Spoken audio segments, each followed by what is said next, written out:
Alright. Shalom, shalom. First and foremost, we'll say Kalayim Yahweh Bashim Yahushua Bashim HaKakodash. And double honors to the elders and apostles who gave most on GMS to do rule and teach well. Young brother here, Shamash Wan Ban Yehoda. Yeah, just got home. Wanted to pop out, to the brothers' camp. Out there, I guess it's still Midtown or whatever. But wanted to pop out to it and learn these scriptures and be able to just see other brothers teach and so on and so forth. It's better to watch brothers in person than just watching on YouTube. It's better to be there in person if you can.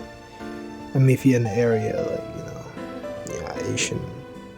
Yeah, I'm not gonna tell you not to, but you should just find brothers in your area,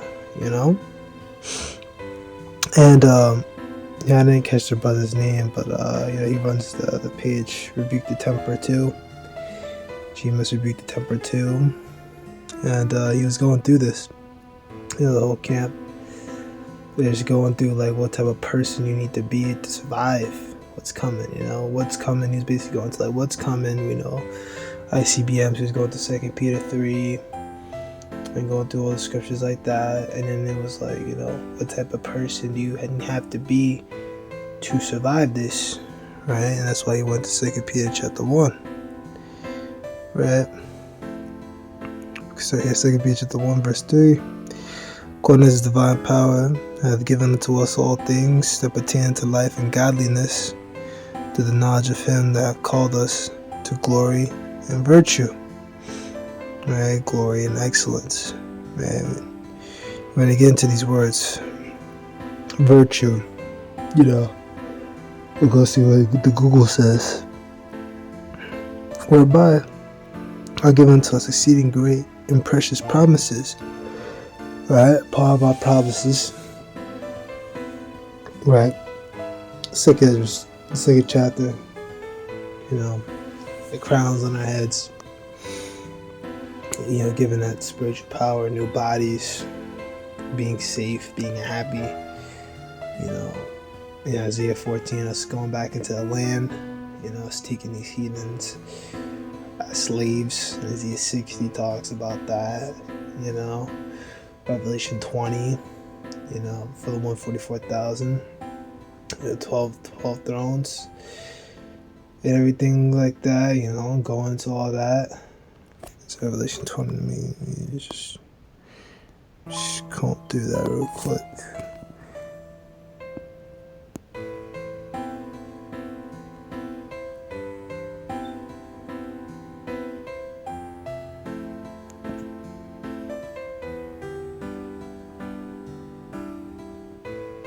Yeah, here we go.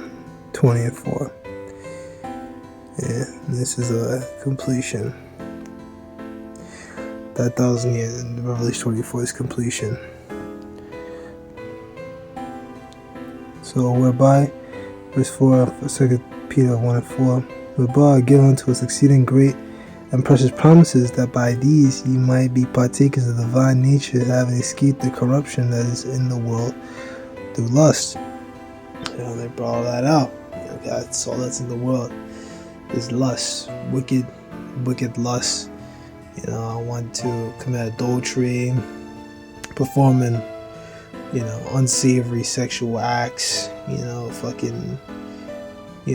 even need to explain it. Two-man, putting it in places, putting your willy in places where it don't need to be in,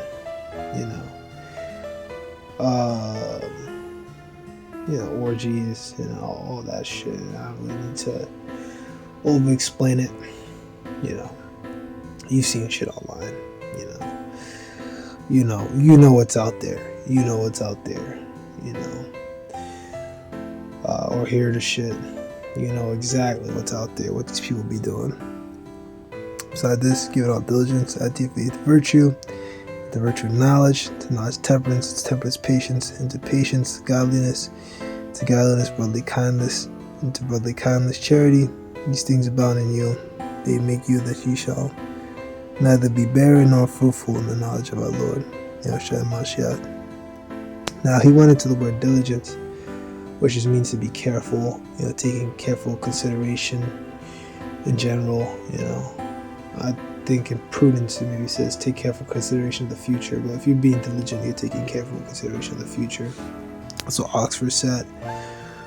But I want to go more into virtue and then temperance, right? And godliness, you should already know what godliness means. It just means to live a godly life, right? We know it's this book of 1 John chapter 4, 3 and 4.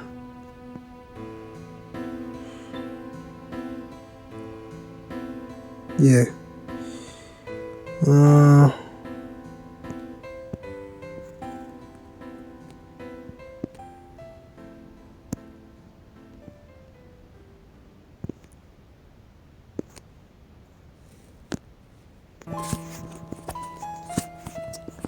Some that we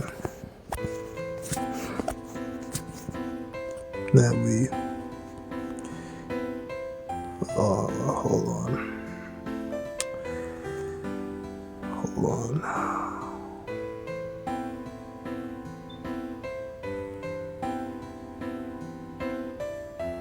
Yeah. This book of 1 John chapter 5. And one whoso believeth that Yahushua is the Mashiach, is born of God, and everyone that loveth him, that begat him, loveth him also, and that is begotten of him, right? And everyone who loves the Father loves his children also. We know that we love the children of God, and that when we love God, we keep his commandments, right? Love each other, For the love of God, that we keep his commandments are not grievous. Yeah, so that's how we live a godly life, right? We love the Most High, we love the brothers, we obey the Most High, love the Most High, love Yahushua, right? We love the brotherhood, and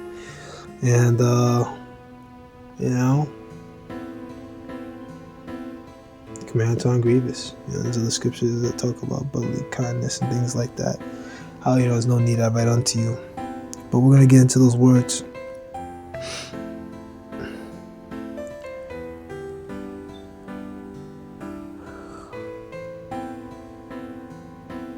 It's also spiritual. When I went out there, I took my umbrella, fully expecting it to rain like really bad, because we have an Alexa in here, and it'd be telling us there's alerts for flooding at like 8 o'clock. I don't know if that's 8 o'clock today, 8 o'clock tomorrow, whatever. I saw 8 o'clock.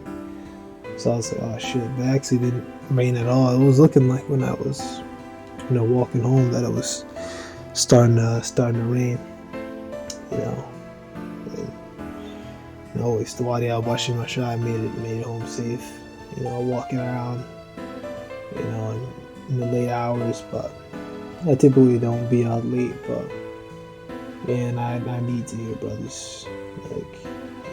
I can't explain it. It's just in the spirit. It's just I have an urge within me to be able to hear brothers. Just going out by yourself week after week, and then it's just and you don't have no one to hear. Also going to scriptures, it's just it's one thing listening to it online, but in person it's better,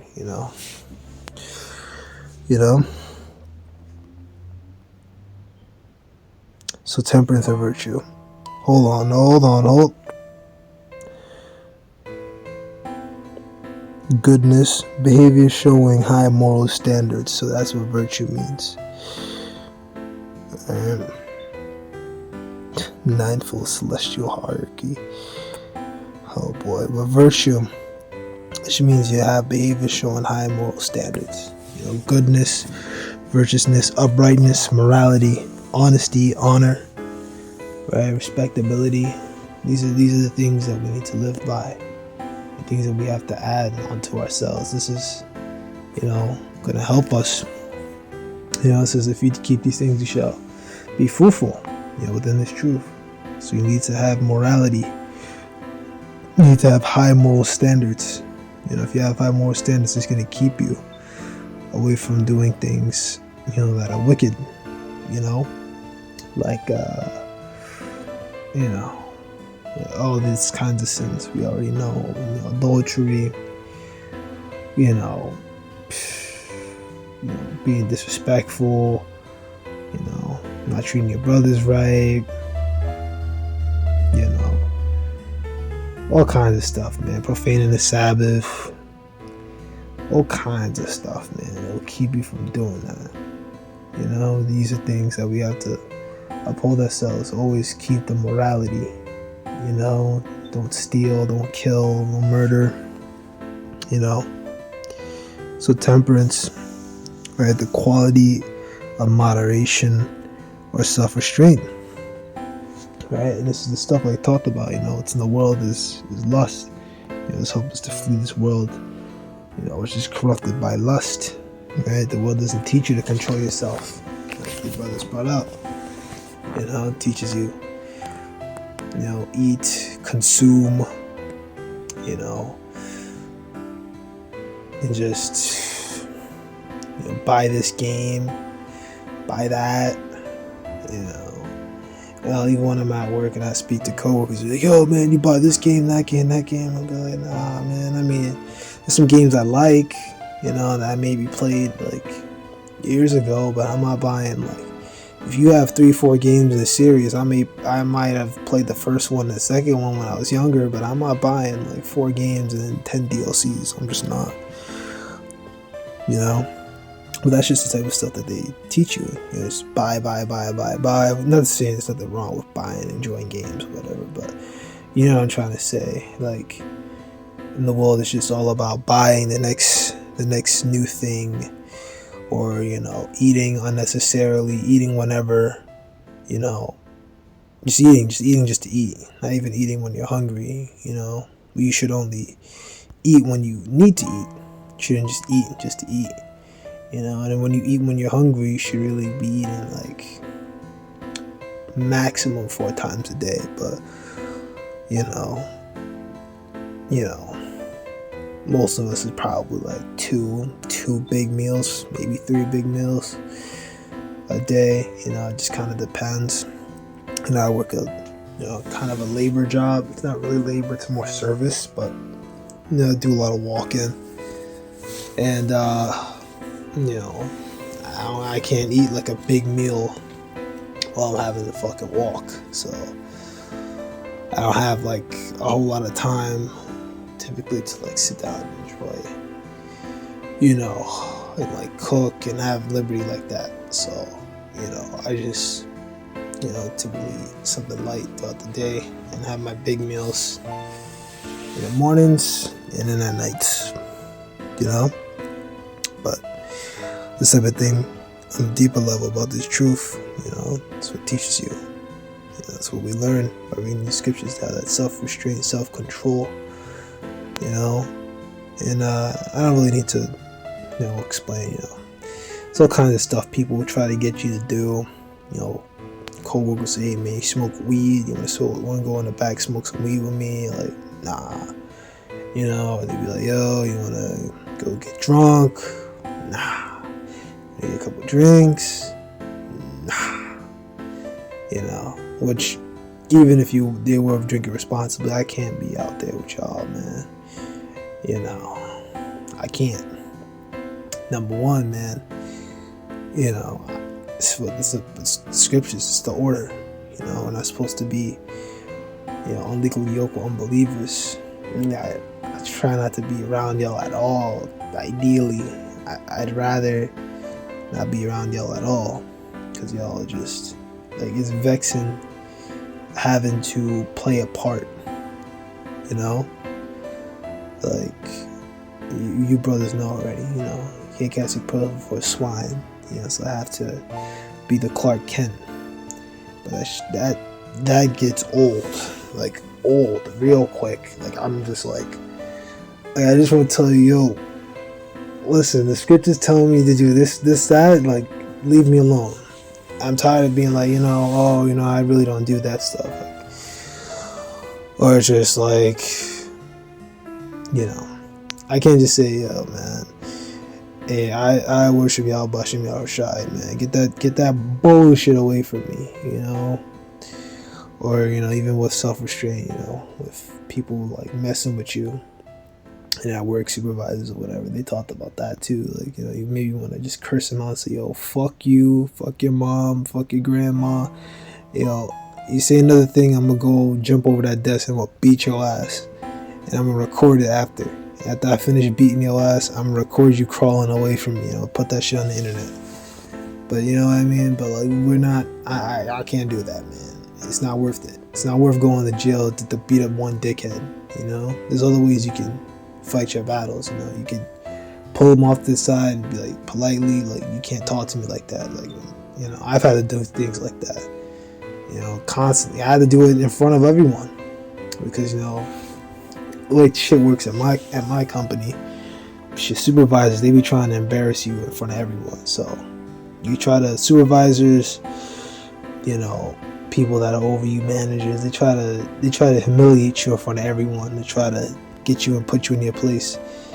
But it's like, listen, like, I'm not no little boy. I'm a grown man. You could try that shit on everyone else, but you're not pulling that bullshit on me. And then when you press them back, they walk away. It's like, yeah, you better fucking walk away. Who the fuck you think you are, man? Like, but that's just the way things go. But that's, that's self-restraint. The scriptures also say we gotta be a light unto the world. So, even though we talk a lot about brotherly kindness and things like that, of course, kindness and love within the brotherhood. But man, you can't just be moving wild out here in these streets, man. Out here at work, maneuvering, and just treating everyone like shit. Like, nah. Ideally, the scriptures talk about that. Be at peace with all men, man. Just be peaceful. Soften his turn from away wrath. Why the serpents harmless as doves, man. Try to be at peace with people, get in, get out, and just, dip, because understand that you got a greater job, you got a greater mission. So, these other people, man, the job shit's the whole life, but that's not your whole life. You got this truth, you represent the body, you represent the brotherhood, so, you're held up to it. The standard, the scriptures also talk about what judgment sets the house of Israel. So, we're held to a different standard. So many other scriptures we're thinking about. We get here austerity. So Yahushua is an austere man. Sternness, severity of manner of attitude. Yeah, Yahushua is very serious because think about it. He knew, that he was going to be betrayed and that, his time was coming, his time was ending, right? His card was coming up, and he just wanted to teach everything he could to try to prepare the minds of the 12s and the disciples for what was going to come, and we're in that same spirit. We're like dead serious. So, this is really going to happen. Like, I got to get this info out to you, man, because I ain't going to be out here to help you, man. I don't know what's going to happen to me. I'm like Yahushua, who knew what was going to happen to him. Hey, I don't know what's going to happen to me, man. I may not even, I just know I'm not going to be around to teach you. So I can't help you anymore. You got to, get it. So here, asceticism, severe self-discipline, avoidance of all forms of indulgence, typically for religious reasons. Yeah, we have a form of asceticism. There's certain things we avoid at all costs. Pork, shrimp. We try to avoid at all costs, We have a form of asceticism. We're super serious about adultery. There's certain things you can't avoid, but you can't absolutely avoid sleeping with another man's woman, man. Absolutely. You just gotta check. You can't be just, you're sticking your willy in anything, man. You gotta, check, and you should be able to tell if a bitch is lying, a woman is lying. If a woman is lying, You should be able to tell that, you know. But a woman, you know, that's lying about that shit, you know, she's not a woman. That's a hoe. That's a hoe, whore, harlot, you know. But that's pretty much it. Low and Unified and Shalom.